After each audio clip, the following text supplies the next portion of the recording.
So I need you guys to do me a favor. I think a couple of people have this device in your pocket. You probably know about this. This is an iPhone. So if you have an iPhone, pull it out of your pocket and hold it up for me. Can I see iPhones?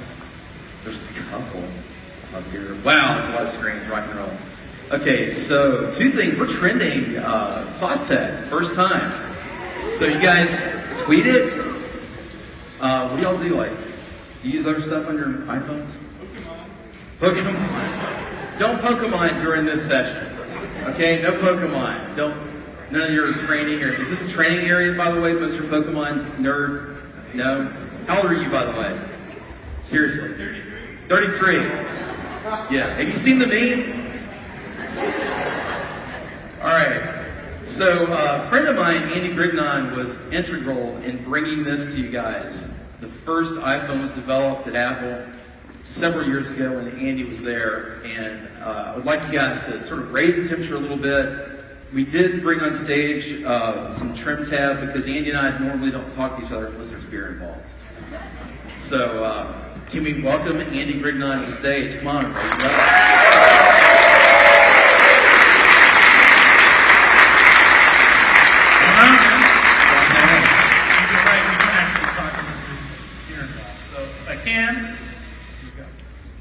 Thank you very much.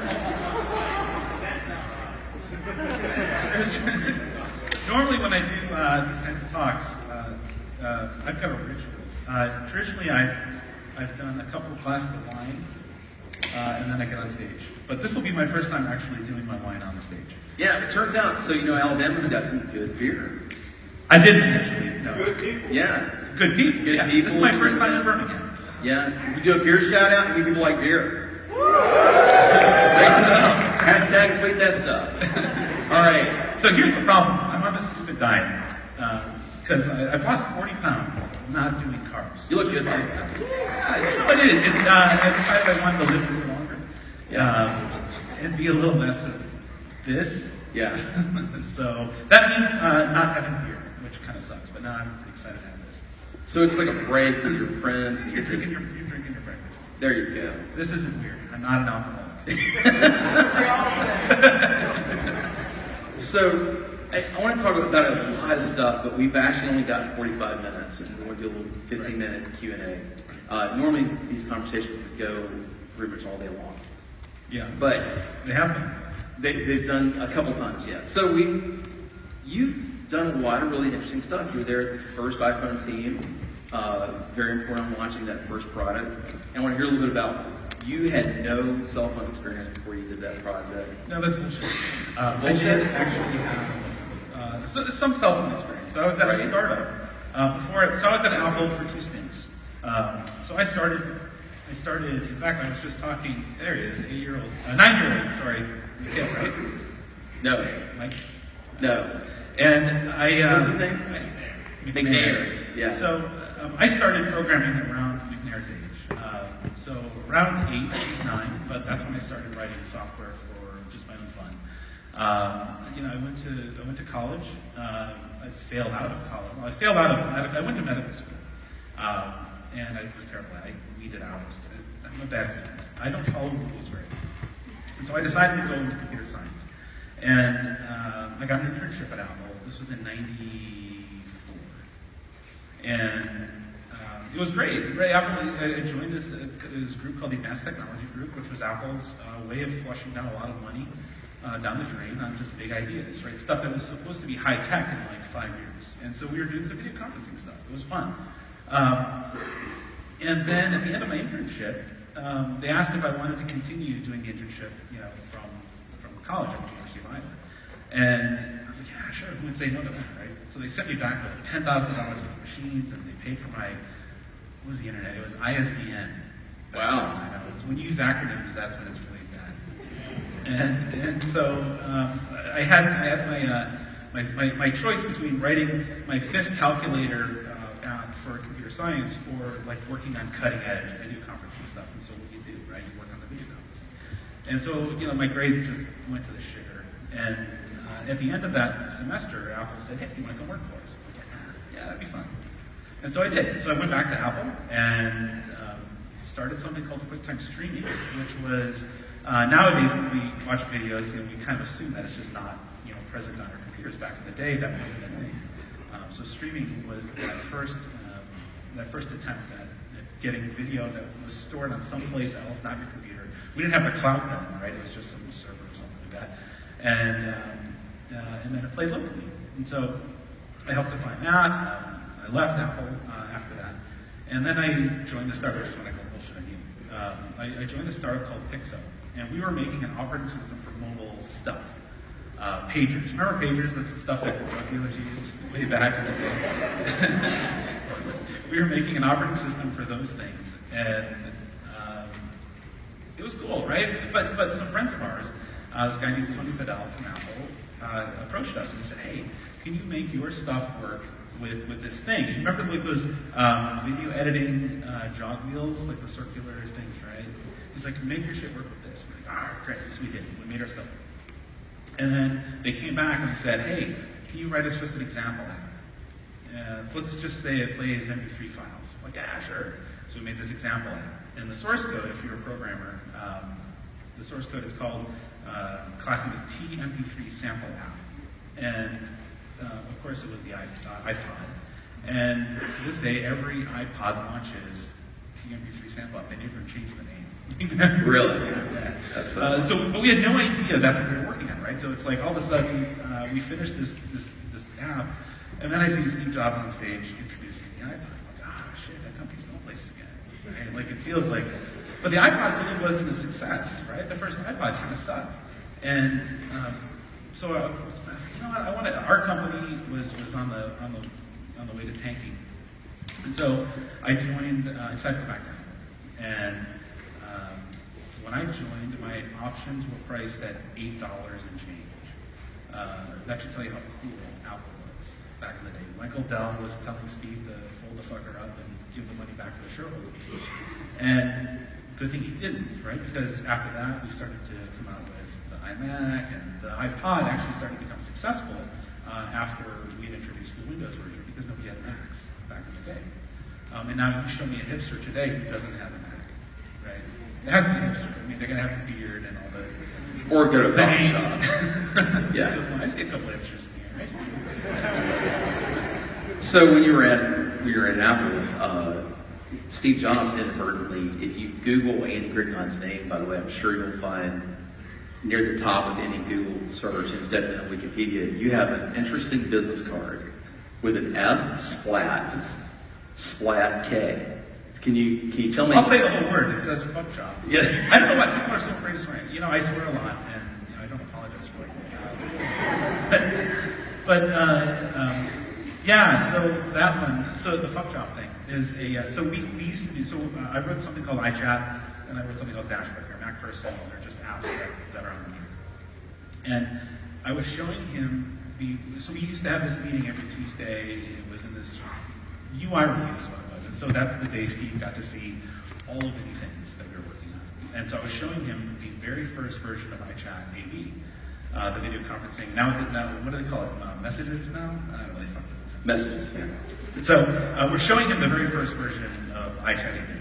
And he comes in, usually his assistant would call us before he came in. He's like, he's just getting back from the dentist or whatever. Like, it's just kind of a heads up as to what you should expect for the next, 2 miserable hours of your life.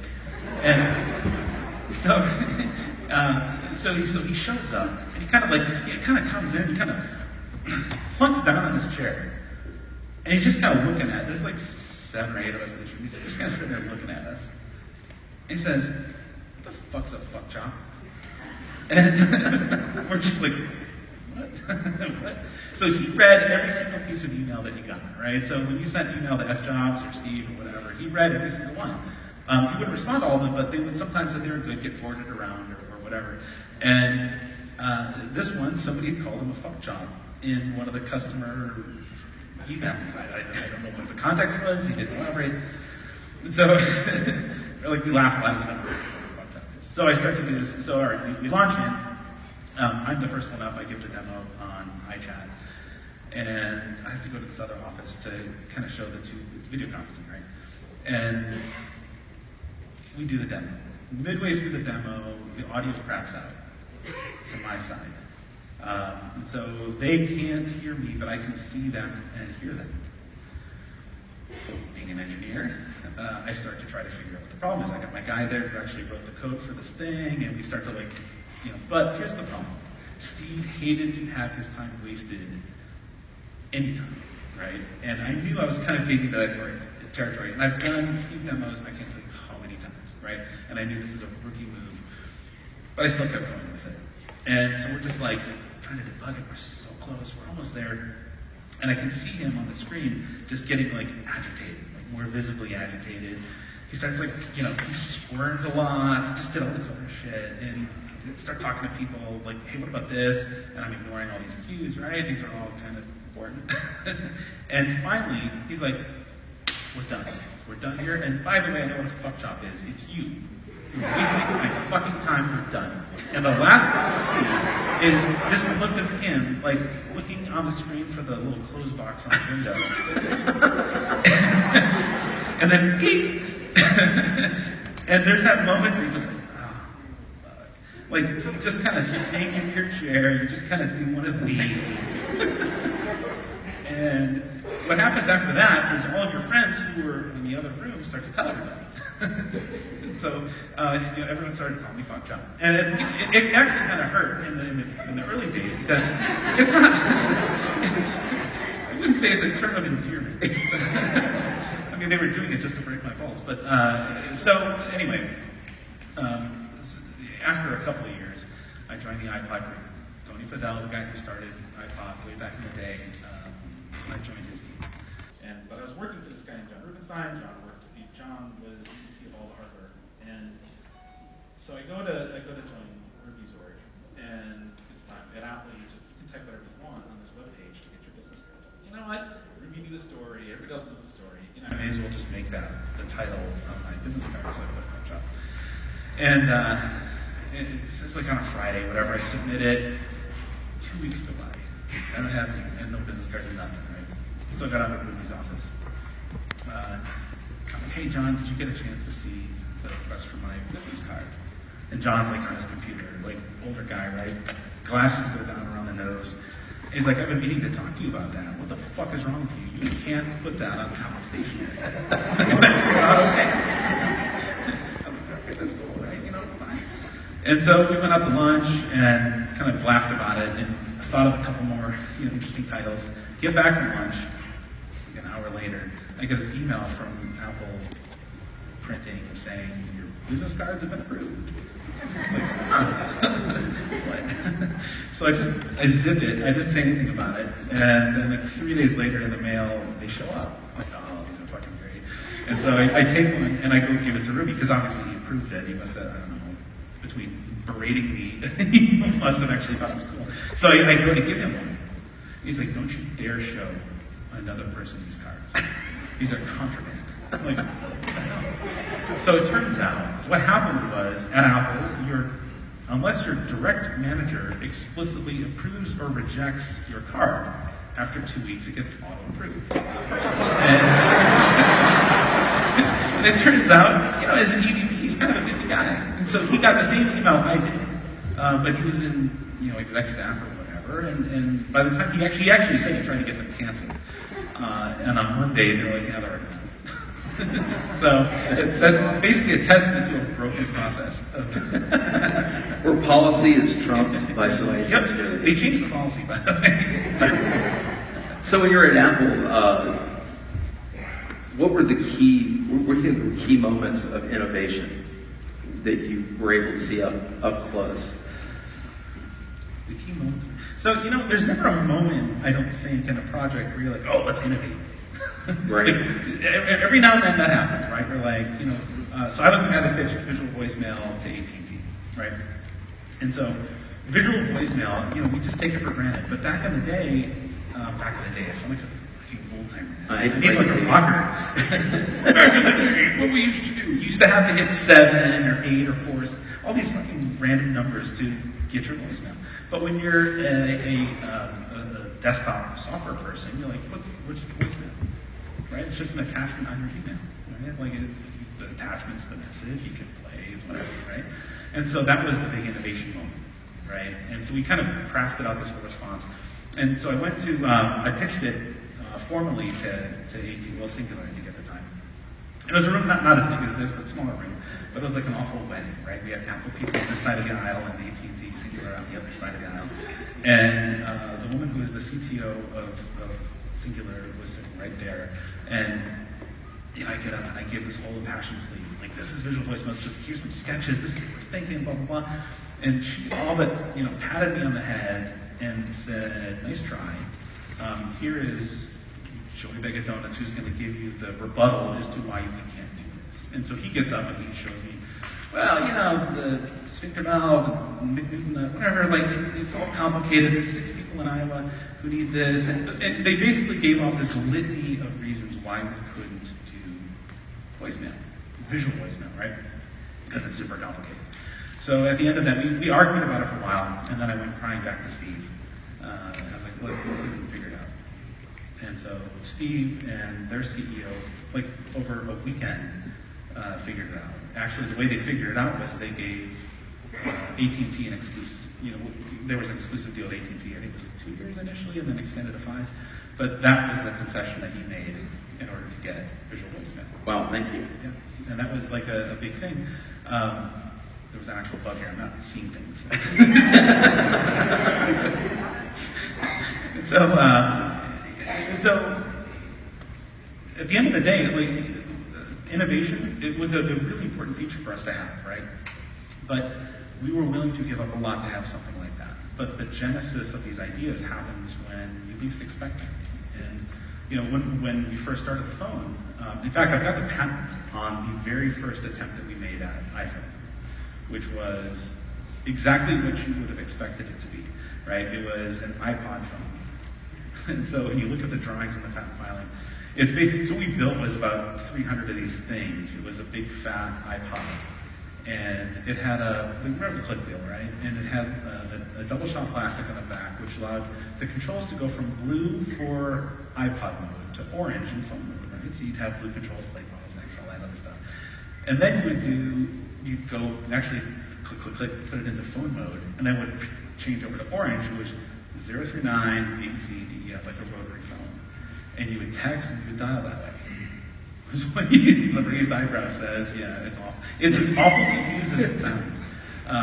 But that was our first attempt at it, right? And the caveat with all of this was Steve gave me a mandate, which was you don't get to hire phone people, right? You can't hire anybody that's ever built a phone. How the fuck are you supposed to build a phone? Well, you can't hire a person that knows how to build a phone, right? And so, there's this moment like, but think about it, right? Think about it this way. Actually, it gets even worse. So when you make a new laptop, what do? You take your old laptop, you put a new screen in, this, that, and the other, and bam, you got a new laptop. It's really not a real process. When you have to invent a new thing from scratch, you can't Google, how do I make a phone, right? I mean, actually now you might be able to. That probably exists as a thing. But back then we couldn't, right? It's like, well, shit, what do we do? And so you learn, right? Guess what? We're engineers for a reason, right? We're supposed to solve problems. And we're not, luckily, building bridges and things like that, which will kill people. But we're building phones. We're building entertainment devices. We're building this thing which allows you to communicate. And so we should be able to solve this problem. And so that's what we did. So I brought in people from the Mac team that we had a different set of eyes. We actually carried around, you guys remember the Palm Trio? Anybody had like the Palm Trio 650 with its little shitty stubby antenna, that awful little screen, the keyboard. And we used that as a reminder of the device we didn't want to end up building. Right? If we built this thing that required, a stylus, we failed. Which I had, by the way. Yeah. The Palm 650. Funny enough, I actually ended up going back to Palm. Yeah. After we shipped iPhone. But yeah, that was how innovation happened at Apple, which was, that Robbie thing. If you guys have a Mac laptop, I saw a laptop. There's a bunch up there. You guys are trying to hide. That's cool. I can see it. But what are y'all doing up there? They're live. The guy that created the iPhone Center. What are you doing? You have to go sit in the shade. No, but what you have is that light when you plug in a Mac and it kind of throbs, right? That shows that it's charging. That was actually inspired by some random person who's like, about, we need to make it a little more human, right? Innovation happens when random people, not necessarily with computer science backgrounds, come up with like, wow, you'd be cool. And it's just good enough of an idea where somebody looks into it and somebody carries it out, and now you've got a throbby thing, which actually finally, it actually mimics a human heartbeat, which is why it's kind of a comforting thing to look at. Was that in engineering, by the way? Or was that design? I don't remember. Throbbing heartbeat. No, that was, well, I mean, it's a mix of everything, right? So somebody comes up with the idea, somebody actually, but whoever came up with the original idea, I don't know who they were. And it's not part of the Apple lore. There's lots of Apple lore, Steve firing people in the elevators because they can't tell them what they do. Like, whatever. Like, that's all bullshit. That didn't happen. But that kind of thing actually did happen. So in innovation at Apple, Yeah. you've seen good and you've seen bad. There's a lot of... You pointed at me much. What do you think about that? I fucking hate this thing. It's a passion. I'm a watch guy, man. I love watches. And this is such a misfire to me on Apple's part. I carry it because one of our clients now is, I mean, no, really, it's therapy, right? Who likes their Apple Watch? I'm sure there's gonna be like two hands, like there's like Somebody that. The other likes probably it. up there on his lap. Because there's something I like more than talking to someone when they're doing this. Yeah. Well, so that was the problem it was supposed to solve, right? The idea behind this was supposed to be less intrusive than pulling your phone out and looking at a thing. Now, you and I are hanging out, right? And all of a sudden, zzz, it buzzes. So since the accelerometer is kind of jacked, I gotta like do this. And then I'm gonna sit there because my eyes are all fucked up. I'm gonna sit there and do this. And so that's a lot more intrusive than just this. So I think from a human interaction perspective, it's failed. From a functionality perspective, it's failed. No, I don't think my... Is there any feature in Apple Watch? Do you see wearable? I think there's something interesting with wearables.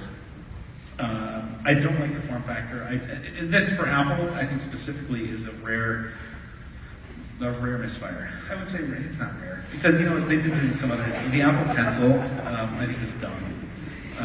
You don't like the Pro? You don't like the iPad Pro? No, I love Bug that. likes you, by the way. This is an Alabama greeting. Yeah, we have bugs, and the bug really likes you. It's a good sign. Yeah. No, I think so. We've embraced you. Thank you. Appreciate that. No, I think the Apple's had some miscues as of late. I think the watch is one, the pencil's another. The battery pack, I'm not a fan of, but I also know people who love the big humpback battery pack for the iPhone. Whatever, it's not my thing. You're talking about the one coming from Apple? Or Yes, the one coming from Yeah, Apple. okay. So I want to ask you, you did several you were part of some pretty big projects. You were also involved, you were talking about Palm. Yeah. So I think the best product Palm ever made. Thank you. No, that was the, so after we shipped iPhone, I went to Palm. So Rubenstein, the guy who, what the fuck's wrong with you guy, he left Apple. And he was originally part of, I think, the board at Palm. And so after we shipped the phone, he called me up one day. He's like, hey, Manny, you want to come to Palm? I'm like, hey, John, no. What's wrong with you? Like, we carried that trio around as the thing that, what? No. He's like, look. So at Apple, the way we worked was we planned all of our roadmaps out, 18 to 24 months in advance, right? So there was a big thing. You could see exactly the roadmap of every product in the various war rooms around Apple of what's coming out. You want to see like the future of Apple? Go to one of the war rooms because it's all out there. And he's like, the roadmap. It's going to be more of just turning the crank. And we've seen that kind of play out. Because I'm trying to do for Palm what we did for iPhone.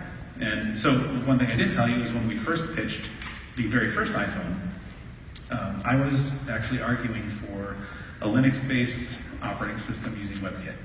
And so we fought about that for a while. And luckily I lost because it wasn't, that WebKit wasn't ready to handle a mobile operating system. And the people that won were the guys who were pushing for a native iOS thing. But John used that against me, so he's like, hey, I want to do Linux and WebKit. And whatever you want to do, it's all yours. We've got the design, we've got some hardware, I just need an operating system. Great. And so I joined up, and this is, what's the makeup of this group? Are you guys entrepreneurs? Are you like exec type people? Are you just nerds in training. Like, This is feedback time, guys. you guys need to tell me, like, because I'm going to tailor the story differently. What? All around? Entrepreneurs, how many people are entrepreneurs? Yeah, All right, got a lot of you guys. You need that energy. How many people are executives in established companies? Okay. That's cool. How many of you guys are just grinding at creating cool stuff? There we go. All right, that helps. So Rubenstein. So you have this moment where you have to decide a path, right? So I got the Palm, and I looked at kind of the path they were on, which was trying to rejigger, Palm OS for this thing. And at the time, we couldn't center a thing of text on the screen without a dude writing some code to center some text. Now, how dumb is that, right?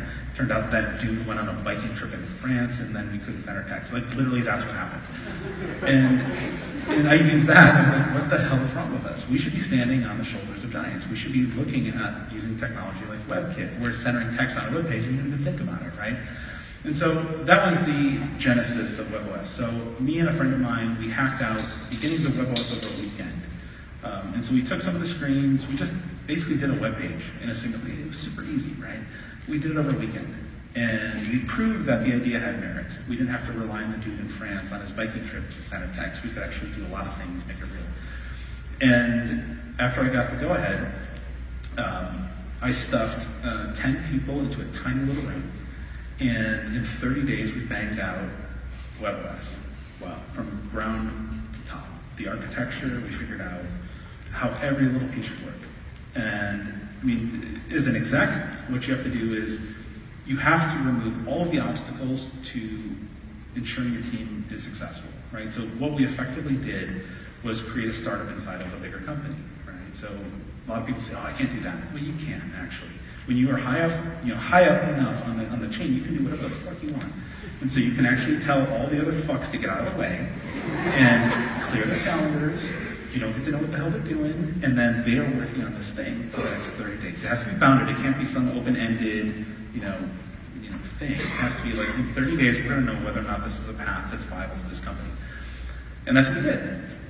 And so in 30 days, we proved out that what would become, we didn't know it was going to be called WebOS, but what would become WebOS was a thing. And funny thing about that, so at the end of the, so these guys went day and night, right? It wasn't an easy effort. I'm giving you like the Cliff Notes version. I mean, there was a lot of hard work and all that stuff, but at the end of the day, they delivered in spades. And I got approval to take them out for dinner, like as like a little thank you dinner. And so we had a management change in the middle of all this. And my new boss was this guy named Mike Abbott. Mike is now a partner over at Kleiner Perkins. But I worked for him for a little while. And he joined right in the middle of all this stuff. So I take the guys out for dinner, right, 10 of them. And yes, it was guys. Like when we say diversity in Silicon Valley, it's men and women. It's not like racial diversity. We're actually trying to work on increasing the mix. But these were sadly all guys. And so we went out for dinner, and it was like no holds barred, right? The steak place in Cupertino, and $5,500 was the bill for 10 people, right? So $550 a person. And so I submit the expense report to Mike, and he calls me into his office later. He's like, whenever anybody starts a conversation with, I have the fiduciary responsibility to have this talk with you. That's a bad way to start a chat. But he's like, dude, you can't be spending like this. And look what we did. We set the course of this company for $550 a person. They're not getting any other bonuses. We took them out. They had the time to. In fact, to this day, whenever we get together, there's about, not 10 of us, but a couple we don't hang out with. But most of the people, when we hang out, we still talk about that night.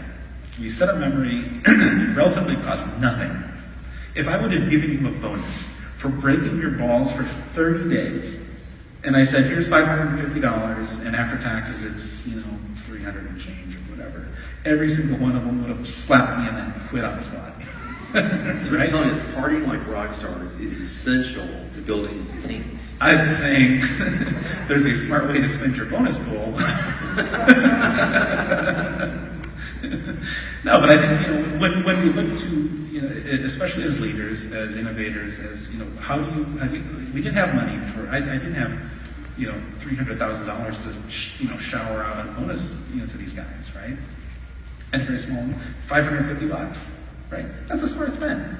And when I would urge, as you guys look to start your companies, as you look at creative ways, initially I looked at tchotchkes and things like that. Oh, here's a commemorative globe or whatever the fuck you give out now, clocks.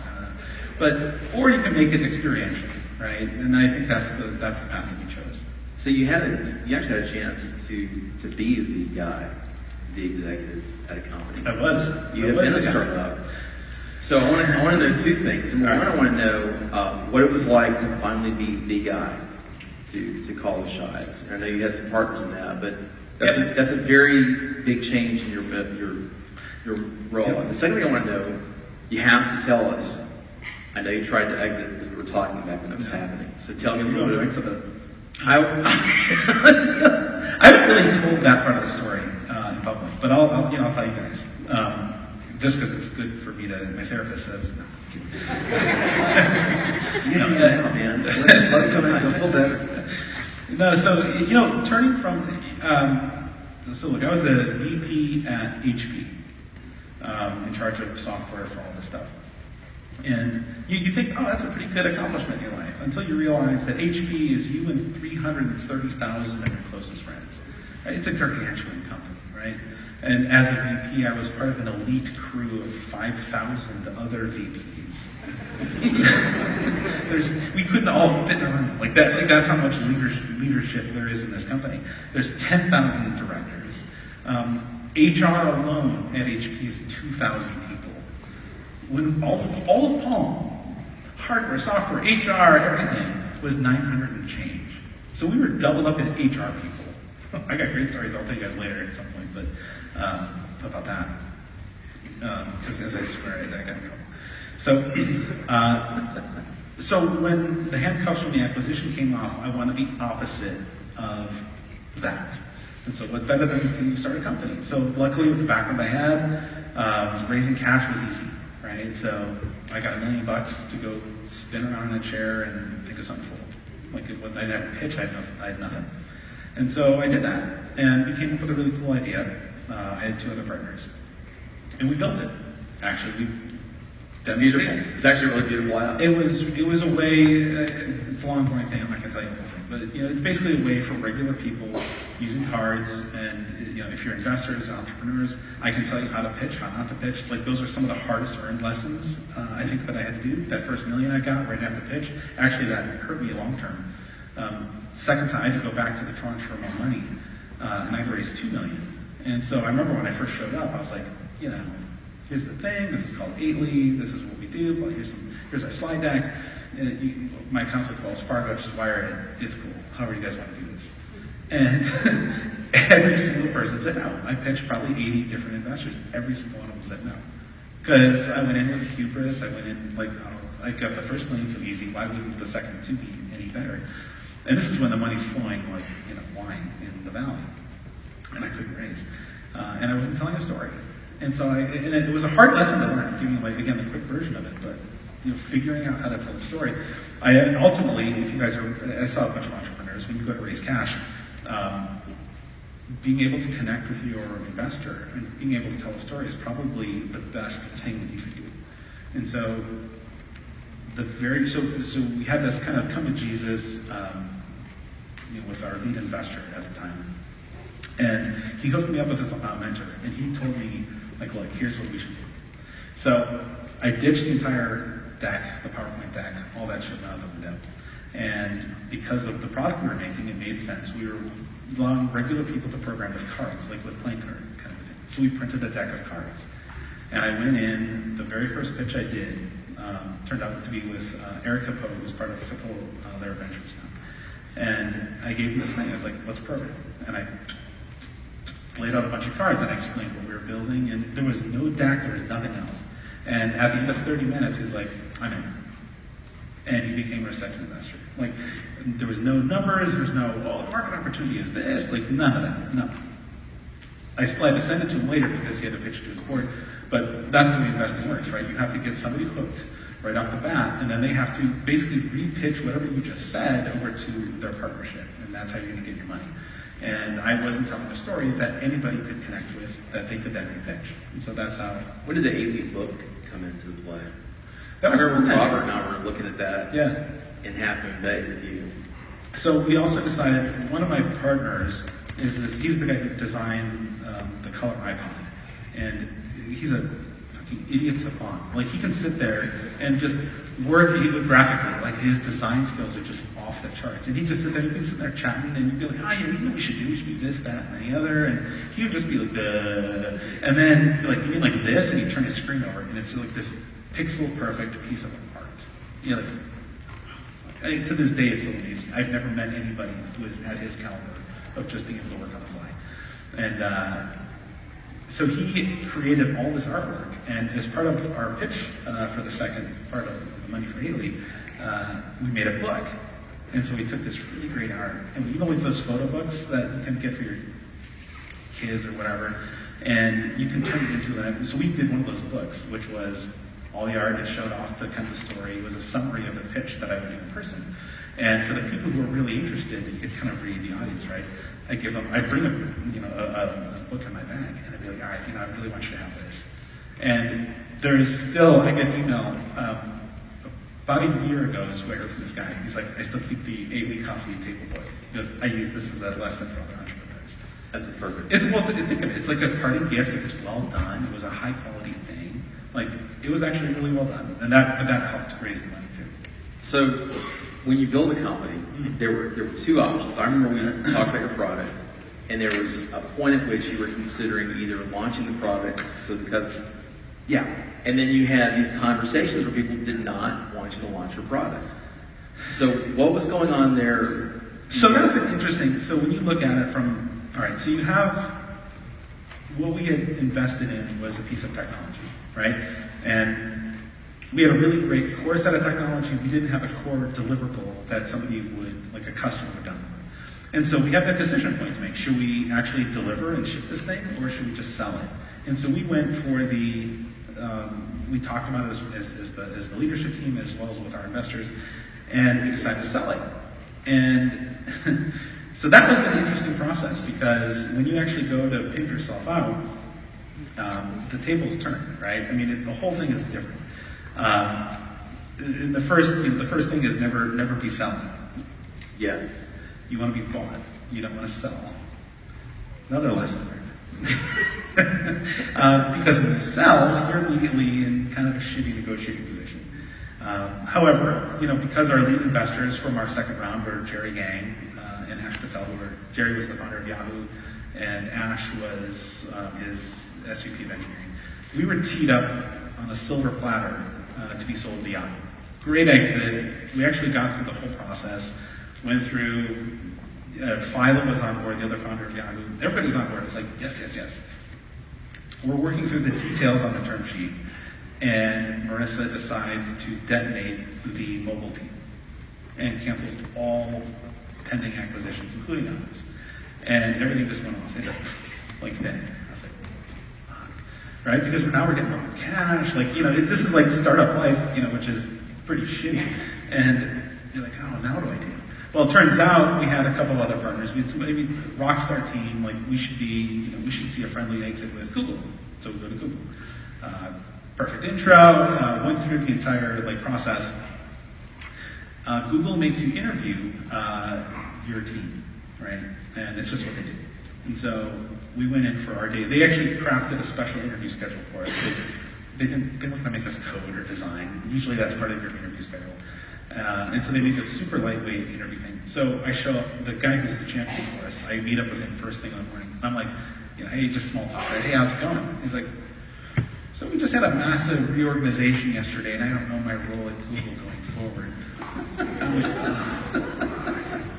And that was the start of the day. We had a great set of interviews, and then unsurprisingly, they backed out because this was for Google Plus, and they had detonated Google Plus.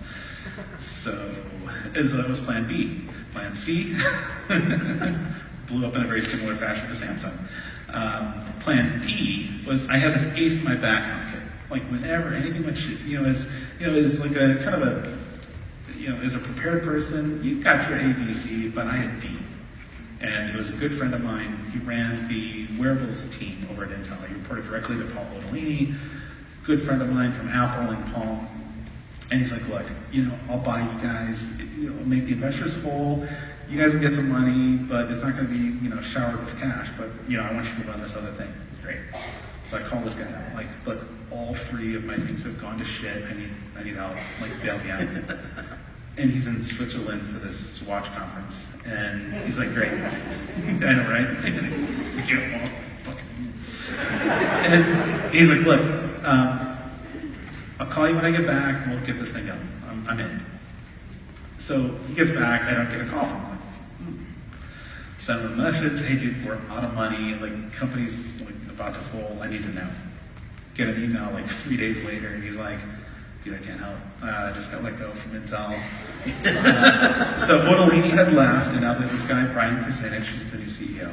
And Brian, since he reported directly to the CEO, Brian was, they do a management change. And so he was getting rid of Odolini loyalists and putting his own guys. And it was my friend's turn. And I was like, fuck. Like, how do you actually see that coming, right? And so he's gone, and now our exit's gone. And we had some acqui-hire interest, but the team is senior enough where you're just like, it actually doesn't make any sense. Nobody wants to go work at Adobe. No offensive. Oh, so now the hipster crowd's trying to hit it. Yeah, you don't work at Adobe. Fuck that place. And so sketch users up in the corner. I know, right? So we ended up folding up the company, and just straight up, and I can give you some lessons on how to fold up a company too. It kind of have 5 minutes. Let's get the lesson. No, so actually, what we did was we left it. The company is left in legal limbo. Yeah. Right. When you actually, because we spent a lot of money on lawyers. So this is a really intimate. We had this conversation just a couple of days ago. I had the same problem when our show went down. You had this problem where you had people that are invested. Yeah. And the investors want closure. So they can sell their stock or close their stock out. Well, it's for tax purposes. Right? They want to write it off as a loss. And so there's a letter that you can write, and it's crafted in such a way that allows them to claim the loss. But the company itself is still open, legally as an entity. It's not paying taxes. It's just in this shitty little legal limbo land. Outstanding debts. Yeah, because we owed our lawyers about $10K, so we kind of stiffed them. And but here's the thing: you can't. Like, if I want to close, I'm sorry for the lawyers. So there's so much no, but there's nothing you can do, because if you want to shut the company down, I can't just write a check to the CFO to close it down, because that money has to actually legally go to the other outstanding debt. Right. So now you can't afford to look at the company's bank to shut it down. What the hell do you do? What you do is you light it on fire and you walk away, and you quit. I mean, it's kind of a shitty thing to do, but sadly, it's the way that a lot of startups in Silicon Valley are terminated. I mean, if you have cash, if you can actually see the runway, the responsible thing to do is to shut the thing down, give everybody their party gift, and then go. And when you honestly believe that you had an exit, I mean, shit, I burned through 4 backup plans. Yeah. 4 exits. I know when we were talking at that time, it was between shopping for jets and polishing a resume. Right, it is.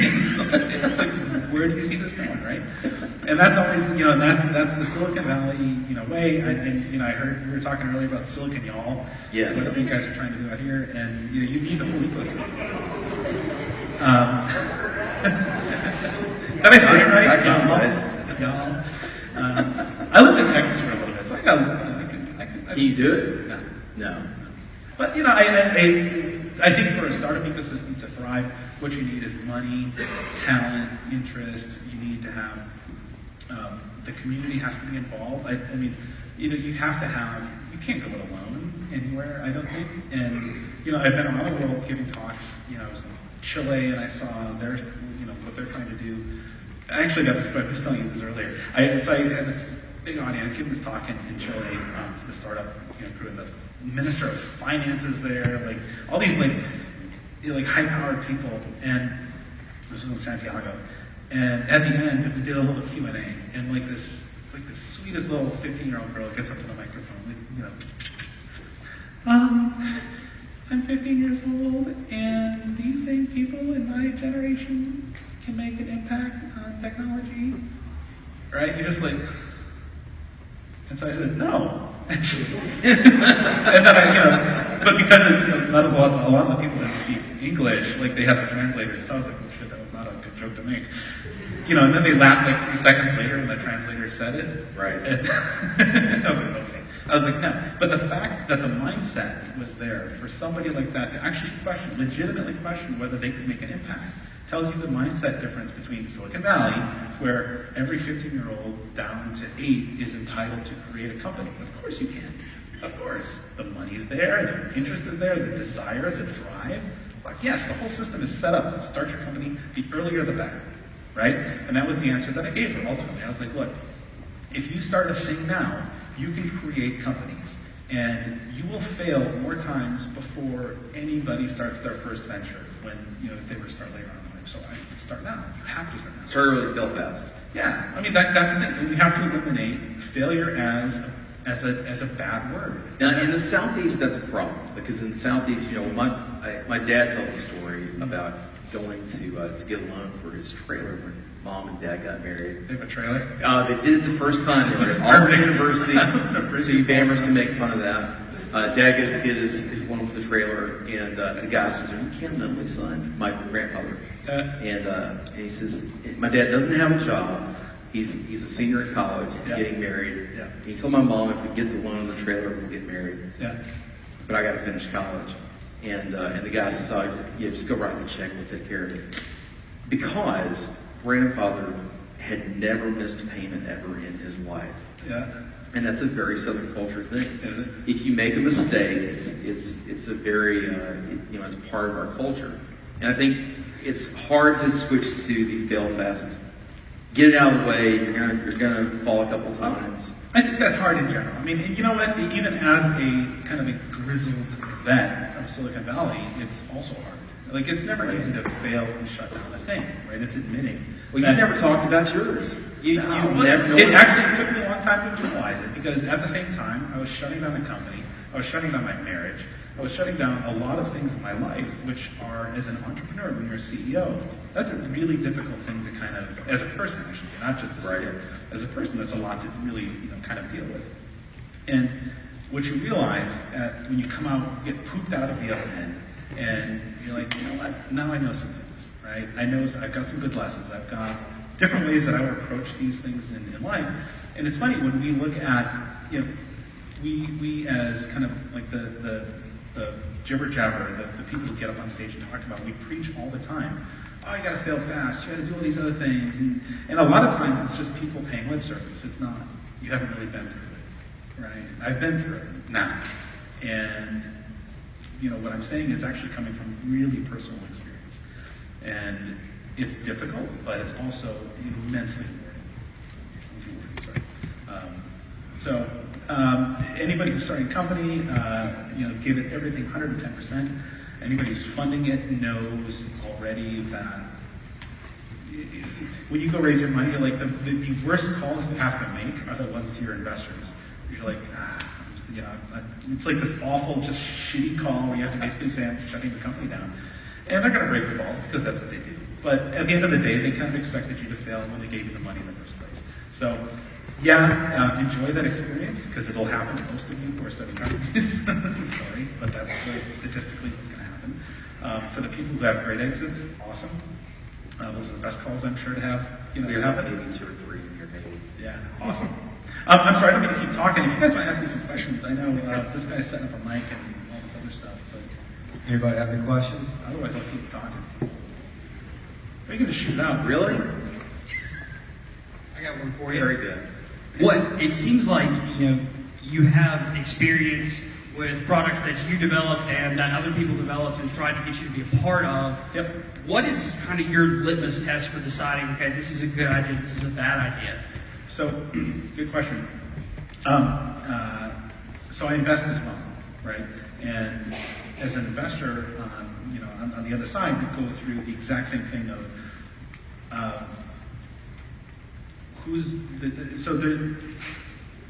there's no such thing, I think, as good or great ideas, right?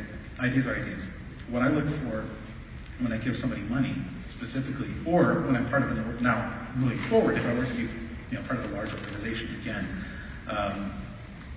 I would evaluate the team responsible for it, right? So here's what happens. I give you $1 million to go do your thing, and because it's a startup, highly risky venture, you do some testing, the premise seemed good, right? We all kind of bought into the premise, but you found out that, hey, it was kind of a shitty idea, or somebody's already doing it, or what, for any number of reasons, and now we pivot, right? We're going to change it.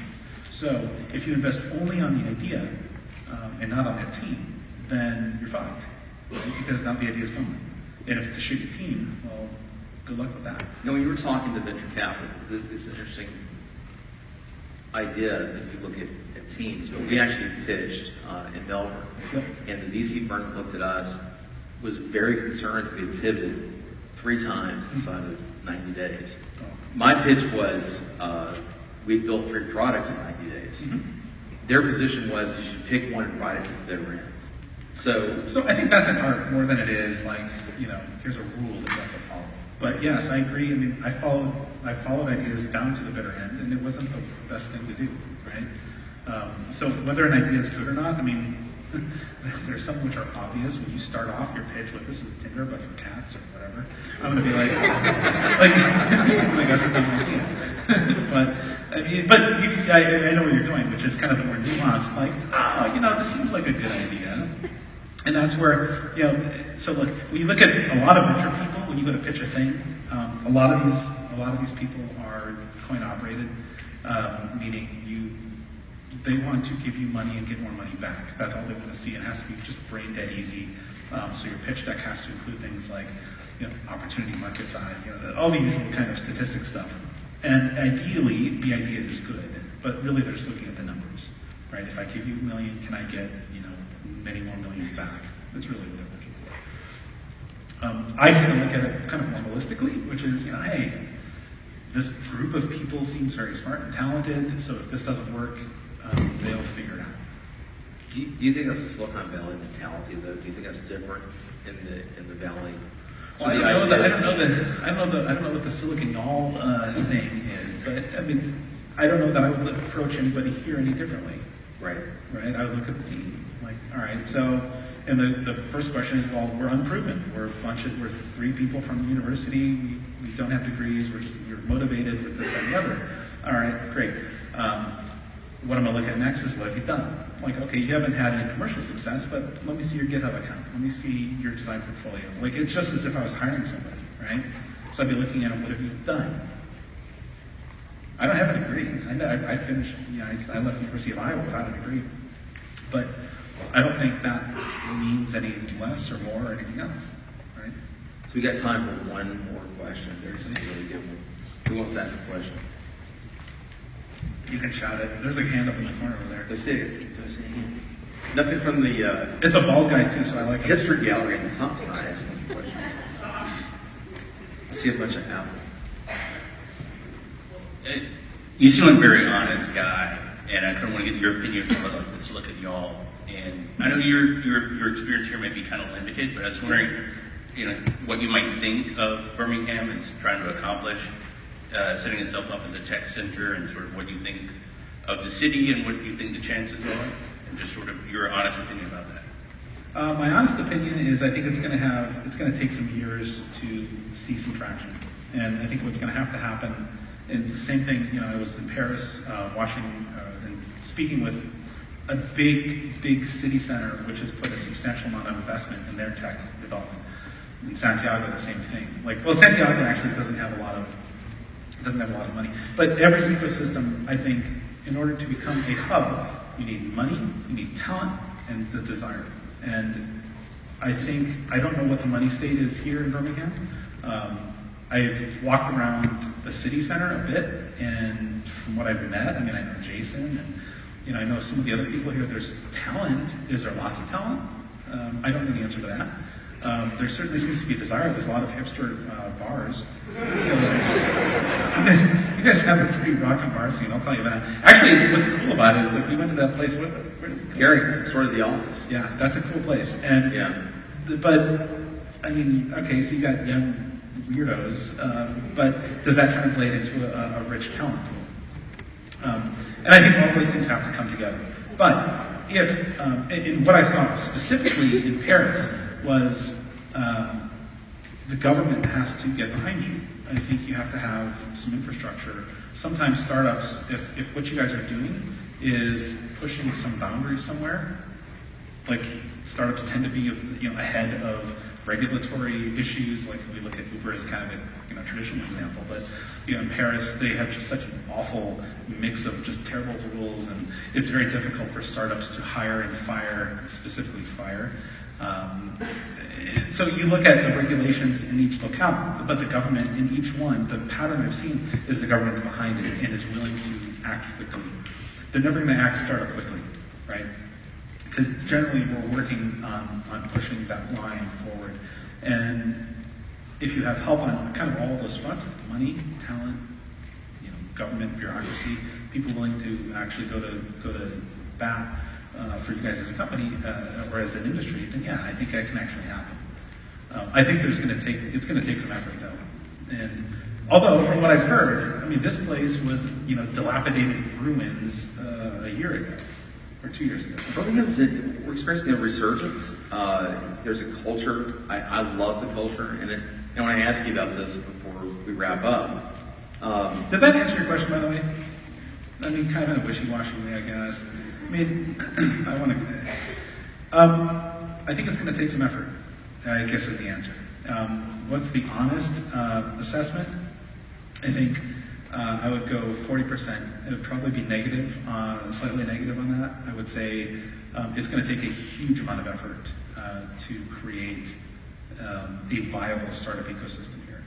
And by viable, I mean, I see like people with the shirts and all this other stuff, but if you can fill this room with startups, or people who want to create companies and create things, then yeah, I think that's going to be its interest. It's that. What do you think the biggest challenge is? What's the Money. biggest challenge? It's money. Money's Money the biggest makes the challenge. world go around, man, and you can't do shit without money. So the last time I looked at a graph, there was something in the neighborhood of 12. Do you disagree? I don't know. There's like 12 times the amount of capital in Silicon Valley as there was in the entire southeastern United States. So Yeah, but okay, but then we look at efficiency of capital, right? And just because money doesn't mean you have to have X billions of dollars being moved around, right? It's cheaper to live here, right? You guys can actually buy some fucking baller houses for what would be like our down payment. right. So how do you capitalize on the fact that you guys can actually create some really interesting stuff with little capital, right? In Silicon Valley, you give somebody $1 million, and the first thing they do is throw a party. Right. Well, that's dumb. Because you're going to regret that decision when you can't make payroll, in Right. 8 months. Right. So parting shot of wisdom for us as we're heading off. I don't know. Honestly, I think one of the things I've learned is, in life, in startups and technology, nothing is easy. We all, there's all these diagrams. There's always, people talking about the path to success. It's never a straight line. It's always this convoluted. iPhone was no different. iPhone was a very convoluted path to being the product it is today. We actually shipped that thing with, Steve actually was infamously told me once, we will never allow developers onto our platform, right? Because we don't want some knucklehead writing some software. The first job this thing has is to make and receive phone calls. Like that's the #1 job of our phone. And I mean, like he went on record with that. And could you imagine, when was the last time you actually made a phone call with your iPhone? Oh, what is it? There's like a $14 billion Right. industry built on You it. sit there at the grocery store and you text because you think people give a shit, and you're just wasting money. And so now we're at this point of like, we set these plans in motion. You have to be responsive, you have to be adaptive, things change, right? Good thing you allow developers onto the platform because now we have Pokemon and all that stuff. And we all get to sit around the dinner table and ignore each other while we're talking to the people we'd rather talk to. And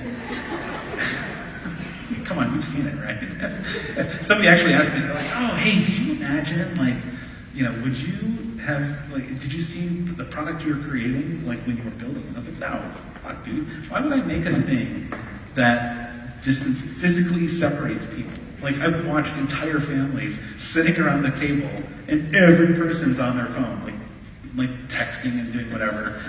Dad's cheating on his wife, mom's talking to whatever, fucking, kids are playing their shitty game.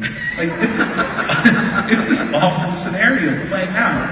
I might be reading into it a little bit, but all right. So,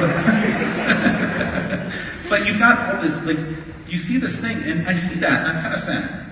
Yeah. Yeah, I see. I'm like, you know what? That's not what I wanted to build, right? I don't know, but anyway, you asked the question of. You asked the question. I think, like in any product development, be responsive to change, right? Things are going to happen. Shit's going to go wrong. It always does, right? It goes wrong to the point where sometimes you got to close the company, sometimes you got to do whatever, change your plans, but stick with it. And eventually it'll work out, but sometimes it won't. And so be open to that as a viable outcome as well, because that can happen. Ideally, you shoot for the moon and you make your moonshot. And if it doesn't, you know what? Lick your wounds and then do it again. That would be my advice. Thanks, Andy. Sure. Appreciate it.